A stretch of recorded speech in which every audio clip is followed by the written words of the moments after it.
On November 5th, 2005, at the age of 19, Preston took to the field 3 weeks after being diagnosed with a concussion. He collided head-on with an opposing player on a punt return at Diegnan University.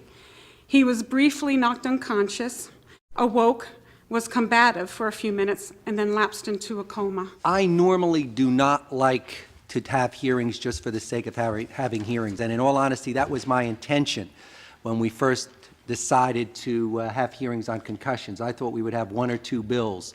But the further I delved into this, the more I realized this is a topic that needs an awful lot of discussion. We are learning more and more about it every day.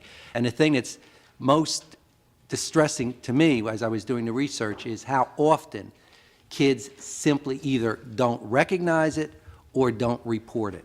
They think, it's macho. You hear about, taking a big hit in the first half and got to be in there for the final play of the game without realizing the consequences that it can have on your entire life. There is a national awareness right now about concussions. It began with the professional athletes, and we're now realizing that we need to look at what's happening to our young people. We think it's such a rarity, but what we're hearing today is that a concussion is not a rarity, and the experience that these students are having are not rare, that they're happening much more commonly than we expected, and that there's possibility that there's an underreporting of these types of incidences. I'm a 16-year-old student athlete whose life has been negatively impacted by a series of concussions.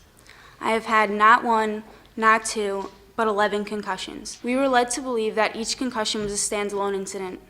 Sometime later, when it was too late to undo, we learned that concussions are cumulative. I think any time that you have a student that suffers a student athlete that suffers a concussion, you always think about getting the athlete back on the field. But now we're hearing the academic side of it, where she had to be homeschooled for a number of months and just recently went back to school. I think that's the most surprising thing that's come out of the whole conversation we're having today. Many of these young people are put right back into the sports that they're involved in without any interruption.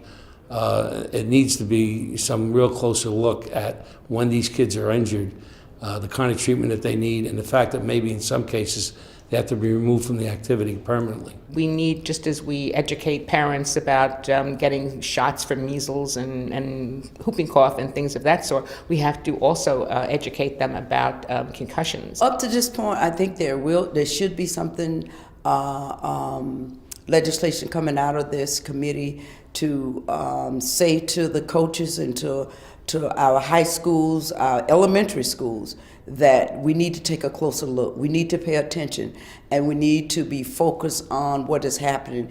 And you need a medical profession to take a look at these children when they are involved in these sports. If they fall and they bang their head and they say they have a headache.